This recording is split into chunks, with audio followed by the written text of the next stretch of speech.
స్వామి ఇప్పుడు ఏదైతే కౌశిక్ రెడ్డికి అదేవిధంగా గాంధీకి ఆర్కేపూడి గాంధీ గారికి జరిగినటువంటి వాగ్వాదం ఏదైతే నిన్న చూసాం మనము ఈ రోజు ఇంతవరకు కూడా దారి తీయడం జరిగింది.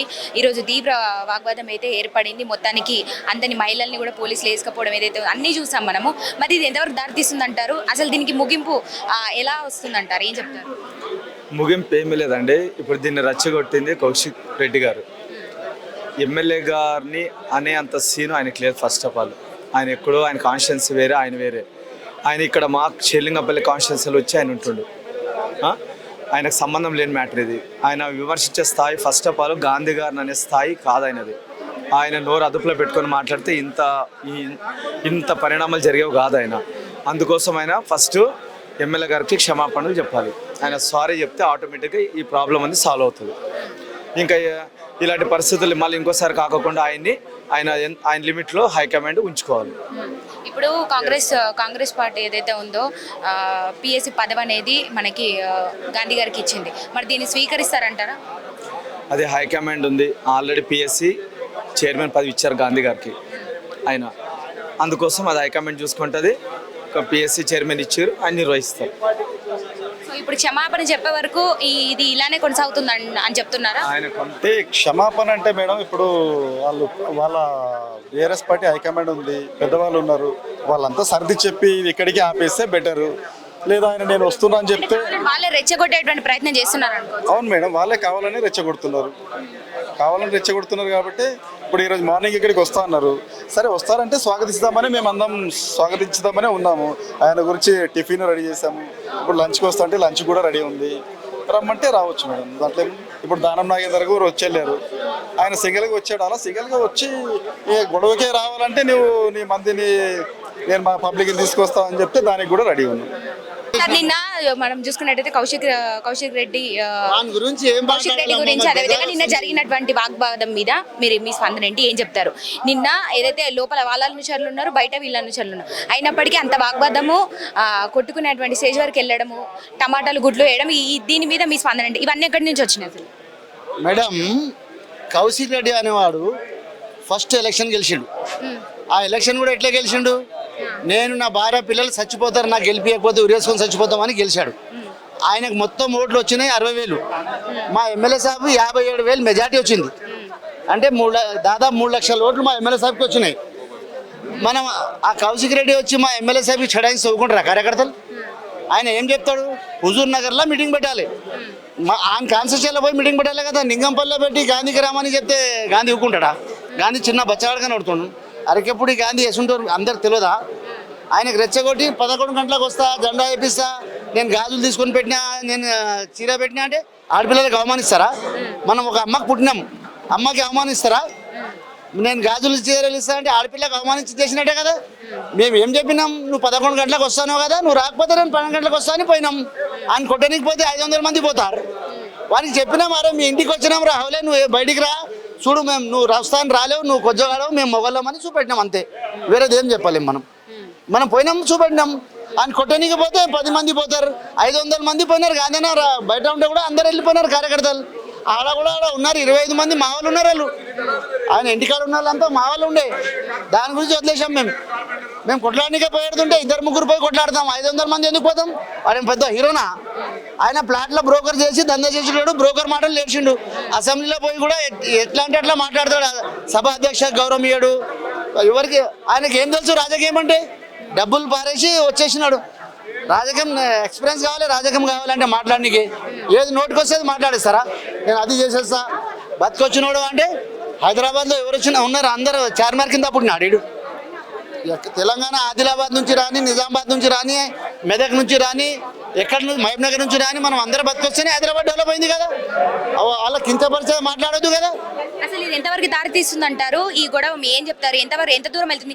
దీనికి ముగింపు అనేది లేదంటారా? ఈ రోజు 11 గంటలకు వస్తున్నటువంటి కౌశిక్ రెడ్డి ఇంతవరకు రానటువంటి పరిస్థితి, మరి దీని మీద ఏం చెప్తారు? ఈ తీవ్ర ఉద్రిక్తత నెలకొందని చెప్పొచ్చు నిన్న నుంచి ఈ రోజు వరకు చూసుకుంటే. మరి దీని మీద మీ స్పందన ఏంటి? ముఖ్యంగా కౌశిక్ రెడ్డి గారు నూతనంగా ఎన్నికైనటువంటి శాసనసభ్యుడు. ఒక శాసనసభ్యుడు, ఒక బాధ్యతాయుతమైనటువంటి శాసనసభ్యుడు ఏ విధంగా తన శాసన వ్యవహారాలను నడిపించాలనేది ముందు అనుభవం నేర్చుకోవాలా. అంతేగాని ఇష్టం వచ్చినట్టుగా విచ్చలవిడిగా మాట్లాడి రెచ్చగొట్టడే వ్యాఖ్యలు చేయడము, ముఖ్యంగా ఆంధ్ర తెలంగాణ అనేటువంటి భేదాభిప్రాయాలు ప్రాంతీయ అభిప్రాయాలు ఏవైతే తీసుకొచ్చాడో అది చాలా బాధాకరం. మేము తీవ్రంగా ఖండిస్తూ ఉన్నాం. ముఖ్యంగా ఎందుకంటే బీఆర్ఎస్ సీనియర్ నాయకులు రాష్ట్ర సాధనకై ఉద్యమించిన కేసీఆర్ గారే మాట్లాడలేదు. ఇతను ఎంత అండి, ఇతని అనుభవం ఎంత, ఇతను ఎంత నూతనంగా శాసనసభ్యుడిగా ఎన్నికయ్యాడు. ఆవేశంతో తొడలు కొట్టడాలు, ఛాలెంజ్ చేయడాలు అనేటివి ఇవన్నీ మంచి సాంప్రదాయం కాదు. ఒక శాసనసభ్యునిగా ఏ విధంగా మాట్లాడాలా, ఏ విధంగా ప్రవర్తించాలంటే ముందుగా కౌశిక్ రెడ్డి గారు నేర్చుకోవాలా. ముఖ్యంగా గాంధీ గారు 3 సార్లు ఎమ్మెల్యేగా ఎన్నుకోబడ్డారు. షేర్లింగంపల్లి ప్రజలు అత్యధిక మెజారిటీ తోటి గాంధీ గారిని ఎన్నుకున్నారు. ఎందుకు? గాంధీ గారు 24 గంటలు ప్రజలకు అందుబాటులో ఉంటారు కాబట్టి, ప్రజాసేవకై తన జీవితాన్ని అర్పిస్తున్నాడు కాబట్టి ప్రజలంతగా అందరూ కూడా మూకుమ్మడిగా 3 సార్లు ఎమ్మెల్యే చేశారు. మరి ఇట్లాంటి సీనియర్ శాసనసభ్యుని పట్టుకొని ఇష్టమున్నట్టుగా మాట్లాడము, చీర కట్టుకో, గాజులు వేసుకో అని ఇట్లాంటి వ్యాఖ్యలు చేయడం అనేది చాలా బాధాకరం. కౌశిక్ రెడ్డి గారు, మీరు ఇట్లాంటి వ్యాఖ్యలు చేయడం వల్ల ప్రజలు మీకు సమయం వచ్చినప్పుడు తగిన బుద్ధి చెప్తారు, తగిన శాస్తి చేస్తారు. నిన్న కూడా జరిగింది అదే. కౌశిక్ రెడ్డి గారికి ప్రజలు బుద్ధి చెప్పారు నిన్న. ఇలాంటి వ్యాఖ్యలు, ఇలాంటి ప్రవర్తన మానుకోవాలా. ఒక హుందాతనాన్ని, ఒక శాసనసభ్యుడిగా ఉన్నావు, ఒక పదవి బాధ్యత ఉంది, హుందాతనంగా మాట్లాడడం నేర్చుకోవాలని చెప్పి కౌశిక్ రెడ్డి గారికి మేము హితబోధ చేస్తూ ఉన్నాం.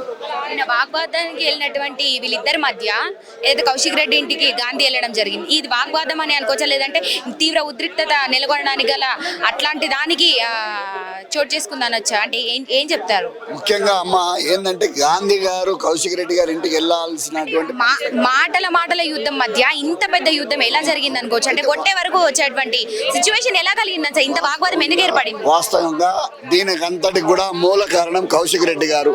వారు చేసినటువంటి వ్యాఖ్యానాలు కానీ, వారు మాట్లాడినటువంటి ప్రెస్ మీట్లలో మాట్లాడినటువంటి వ్యాఖ్యలు కానీ ఇవన్నీ కూడా ఒక రెచ్చగొట్టే విధంగా, ఒక శాంతియుత వాతావరణాన్ని చెడగొట్టే విధంగా, హైదరాబాద్కున్న బ్రాండ్ ఇమేజ్ని ఖరాబ్ చేసే విధంగా అతను ప్రవర్తిస్తూ ఉన్నాడు. అతను రెచ్చగొట్టాడు. ఏమని రెచ్చగొట్టాడు?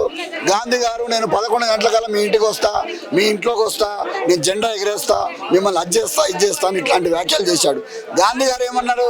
ముఖ్యంగా షేర్లింగంపల్లి ప్రజలే కాదు, రాష్ట్ర ప్రజలందరికీ కూడా తెలుసు గాంధీ గారు ఎంత సౌమ్యుడు, ఎంత సోదరభావంతో ఉంటాడు అనేది అందరికీ తెలుసు. ఎప్పుడు కూడా ఆయన ఇట్లాంటి వ్యాఖ్యలు చేయలేదు. మరి అట్లాంటి రెచ్చగొట్టే వ్యాఖ్యలు ఏదైతే కౌశిక్ రెడ్డి చేశాడో దానికి అనుబంధంగానే గాంధీ గారు ఏమన్నారు? నువ్వు 11 గంటల వరకు రాకపోతే 12 గంటలకు నేను మీ ఇంటికి వస్తాను, మరి ఏం చేస్తావో చూస్తానని చెప్పడం జరిగింది. అందులో భాగంగానే అతని ఇంటికి వెళ్ళడం జరిగింది తప్ప వేరే ఉద్దేశం కాదు. ముఖ్యంగా కౌశిక్ రెడ్డి గారికి మేము చెప్పేది ఒకటే, అయ్యా నువ్వు నూతనంగా ఎన్నికైనటువంటి శాసనసభ్యుడవు, నీకు ఇంత అహంకారము, ఇంత ఆవేశం పనికిరాదు, అనుభవంతో నేర్చుకోవాలా.